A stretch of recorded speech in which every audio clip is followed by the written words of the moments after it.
Well, we're here, and welcome back to our new series called Small Towns. And we're in Walnutport, Pennsylvania. Boy, this sounds like The Sopranos. Remember Paulie Walnut? Chris, we're nowhere near New Jersey.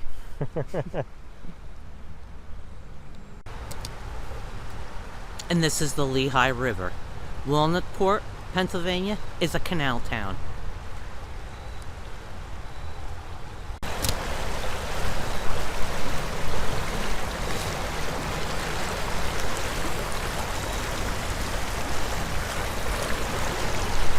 This is just beautiful this morning.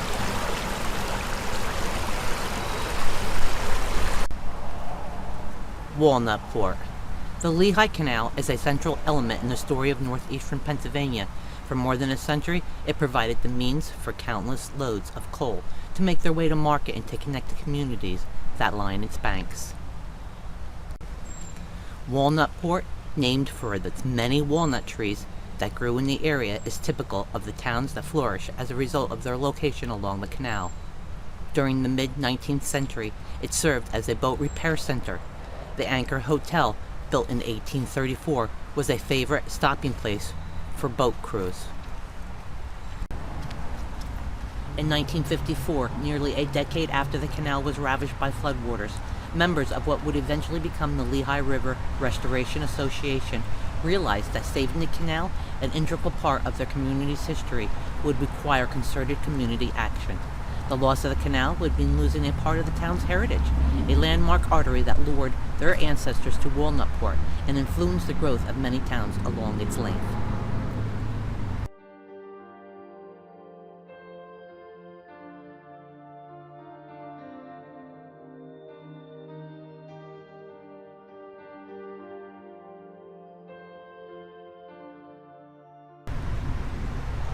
The Lehigh River, once owned by the Lehigh Coal Navigation Company.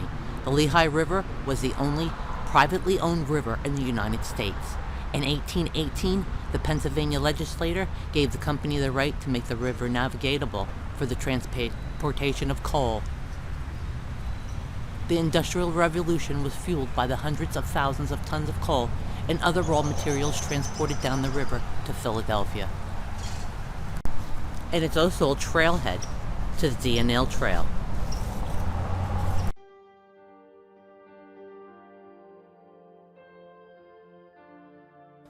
Completed in 1829 under the guidance of entrepreneur Joshua White, this 46-mile canal was constructed in only 2 years.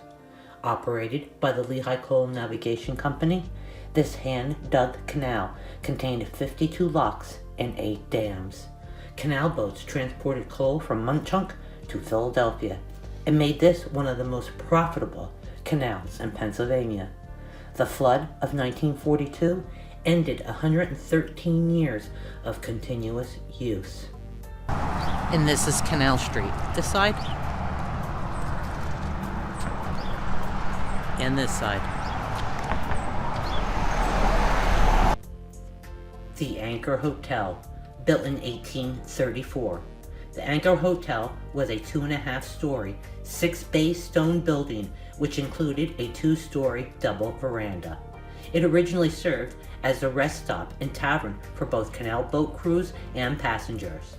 The Anchor has served Walnutport as an inn, restaurant, tavern, bed and breakfast, and personal care home.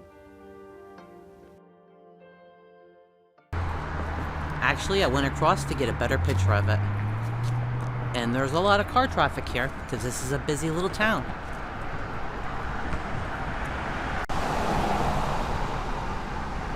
Just here's another view of us walking through the town of Walnutport. It's a little town of Walnutport. An important canal town and full of history. Walnutport incorporated as a borough in 1909. Walnutport was originally part of the Lehigh Township. The area's first settlers were from Germany, Switzerland, Ireland, and Scotland. Walnutport was established as a boat repair center along the Lehigh Canal. The walnut trees in the area and its service as a wayside inspired the name Walnutport. Pennsylvania House Slate Exchange Hotel, The Pennsylvania House and Slate Exchange hotels provided lodging for railroad passengers and travelers on the Lehigh Canal.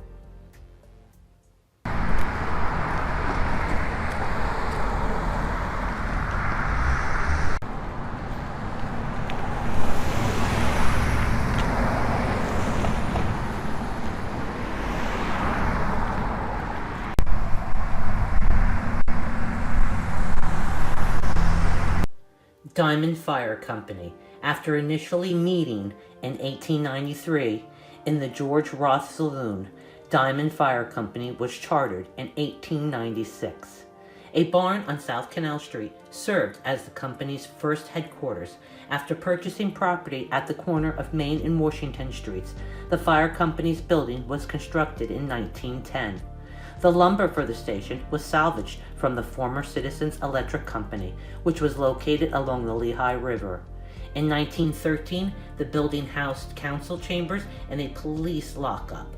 Walnutport State Bank moved into a portion of the building in 1923 and remained there until 1977.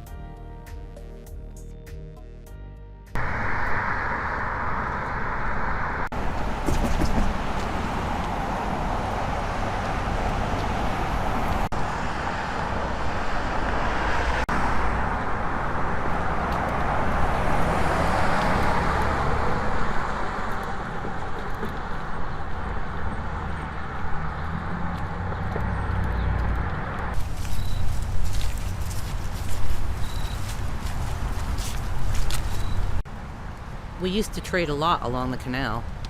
People who had vegetables and things, we give them coal, and they give us cabbages, tomatoes, and things like that. There were lock tenders whose wives made good bread. We'd give them coal for bread.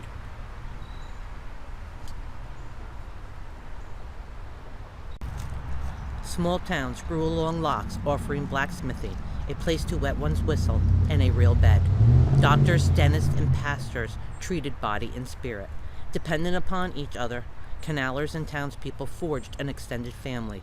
Later, canalers came from these communities, drawn to a way of life very different from staying home. And this is the canal in Walnutport that we've been on quite a few times in our videos that you can find on our channel.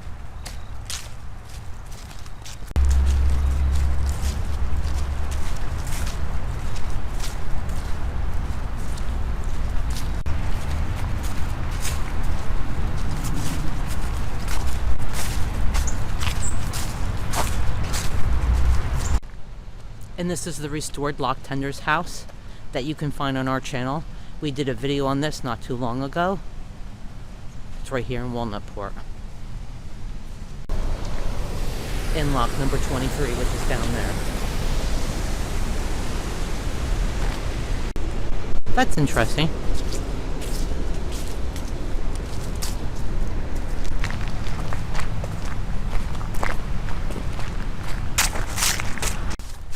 And this is Walnutport Canal Association Heritage Center. And right smack dab behind the Walnutport Heritage Center is this placard about the Island Park horse race track. The Island Park refers to the strip of land south of Main Street between the Lehigh River and the Lehigh Navigational System at Walnutport. Located near the fitness trail, the track was a quarter-mile sulky style. The racetrack and amusement area was primarily used on Sundays, which was the day off for canalers. Railroad excursions were a popular activity of the day, thus making the track a popular destination. The park operated from the mid to late 1800s, and all activities ceased by 1910. I guess that was right here. Right behind, or right in front of the Lehigh River, which is right back there. Very interesting. And the Walnutport Heritage Center that I just showed you is right in front of us.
Well, we hope you enjoyed learning about the small canal town of Walnutport, Pennsylvania.